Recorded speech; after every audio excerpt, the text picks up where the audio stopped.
Hello, welcome back to CarLink. This is a place that I described a couple of videos ago as one of Europe's most secret dealerships and garages, because there is a mixture of private collection over there and cars for sale over there.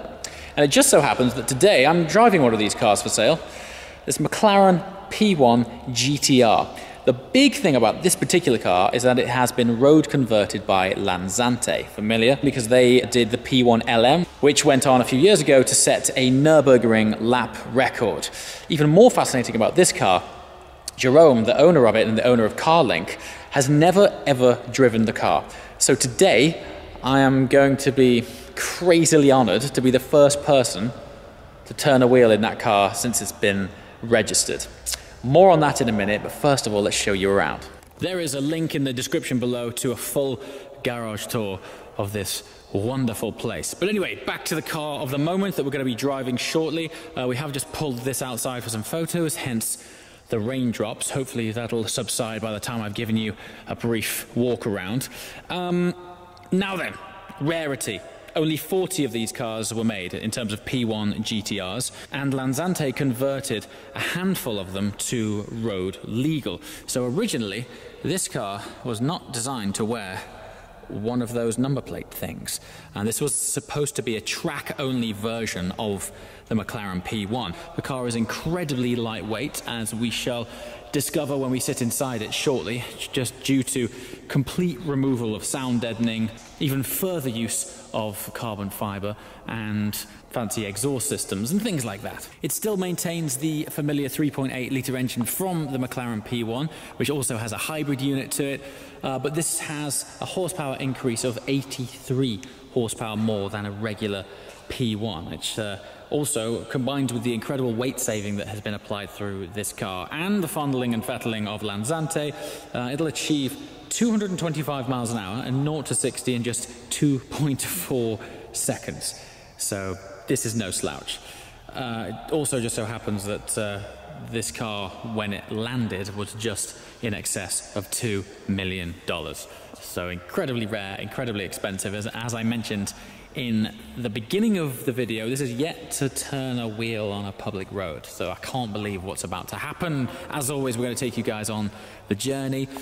Because it's been converted to a road legal car, this does still have the axle lift, so if you do approach any speed bumps, you can raise it up so you can get in and out of places. But what is awesome is that there's race car only things like this airline here, which has been left on the car. This is something that the race team would plug onto it, and then air jacks would drop out from underneath the floor, jack the car up, and you'd be able to change the wheels quickly. We also have these racing car fog lights and tail lights, which are pretty cool. Lansante, I believe, also upgraded the exhaust. I know that because, just quickly to detract from that car, by the way, there is a video on this Chiron which we filmed the other day. As part of the P1 GTR, you get all of these boxes, all of these crates. So here we are, look, this is chassis number 34 of that particular P1 GTR. You even get the option of this seat here. So this is the track-only seat. The reason it's track-only is because it has these wraparound sides here that if you were to use it in the road car, you wouldn't be able to look out and see anything. And look at it, amazing. All carbon fiber through and through. Beautiful mount down here that still allow the seat to slide, and that fits wonderfully into this chunky case here, which is awesome. So this is a travel case because it was originally designed to be taken everywhere by a supporting race team. It was never supposed to go on the road. And then you get yourself a set of wet tires, pretty handy stuff. And then in here, I believe, is it this one? No, this one here, for example. You get all sorts of extras, all sorts of gear. This is the box, for example, the manual. Yes, look, here we go, look. There you go, that's what a P1 manual comes in. I mean, this manual has never been touched since the day it was inserted into this beautiful box, so it is box fresh. And while the owner and collector does have some private cars in here, the majority of the stock here is actually for sale, so it's really interesting seeing all of the stuff which will come with this car if you were in the fortunate position to buy it. Pretty trick stuff. And then let's move on to here. I was talking earlier on about the exhaust that Lanzante upgraded. And there's the old one in here. So you get all of the original bits that came with it and braided lines and all sorts of accessories. So yeah, that is the race car bit, as it were. Now then, let's have a look at what else is quite unique to this car. Central locking wheel nuts.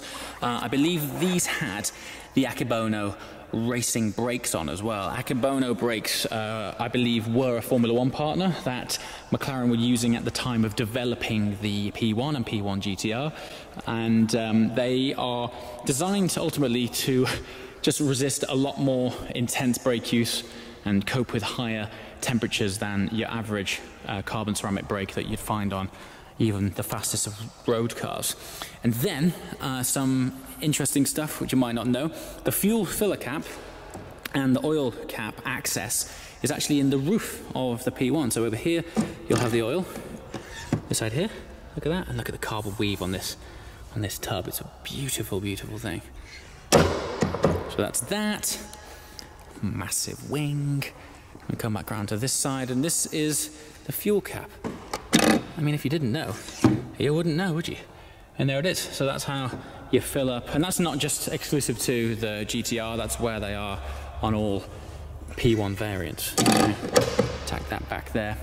And then noticeable differences in aero and bodywork over a standard P1 are multiple layers of very complex aero. I mean, this air curtain here is designed to channel air down the side of the car, and then we have canards right on the front here, accompanying that massive splitter for extra downforce and savage turn-in. And then beautiful enhancements like this, pure carbon, ultra lightweight little wing mirrors. Everything on it is designed to be lighter and faster and more practical on the race circuit, which is why it'll be fascinating to see what it's like when I eventually get it out on the road. So let's just hop in really quickly, show you some highlights in here. This is how you would open a P1. So you reach in there and you press a little button on the side and up it pops. You'll also notice there's only a sliding window, which once again, very race car. This isn't glass, this is Lexan, which is effectively plastic. And open it goes. And this is when you begin to realize just how hardcore the GTR is. Raw carbon everywhere, just exposed, no gloss. The only gloss is on the sill of this car. And then everything else inside is completely stripped away. I mean, it's retained certain instruments and buttons which are familiar to McLaren's, the indicator stalks and wiper stalks and interaction for nose lift there.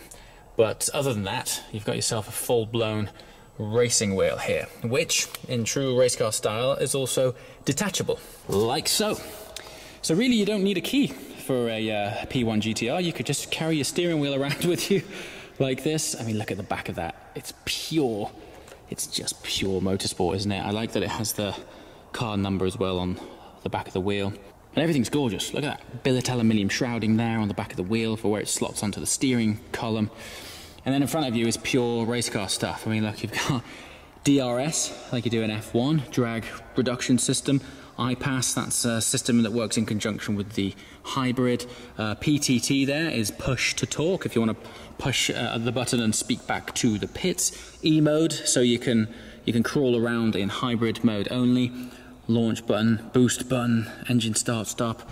Yeah, and then these two buttons here, the aero and manual, surrounded left and right by the toggle switches, despite the fact that they're now on the wheel, are actually quite familiar from other McLarens. So yeah, all in all, a very beautiful piece of kit. And one more unique feature which I quite like is the buttons down here. That L and R is actually left and right to open the left and right door. There is actually no door handles on these doors. This is only an Alcantara tag in order to pull the door down once you're inside the car, but opening it is actuated by the left and right buttons down there.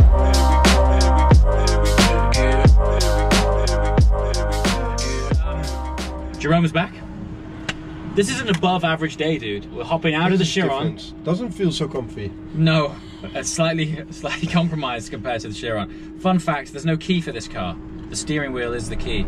And for your entertainment, we've moved the car to Germany so that we can get on it a bit. Albeit, It's very different to the Chiron. Okay, handbrake down here. There we go. Into first. Just like a normal car, yeah? Okay, here we go. Ooh. Oh, the steering wheel. I'm not sure you're going to be able to hear me, so I'll shout as much as I can. Now this was basically designed to be worn actually with like overalls, helmet, hands device, no mechs, and gloves. I'm saying gloves because the steering wheel has this incredibly grippy, tacky, almost sticky rubber finish to it. It's really sticky, so it feels weird in your hands. And as I'm sure you can tell, it's really loud.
And there we are, back at CarLink again.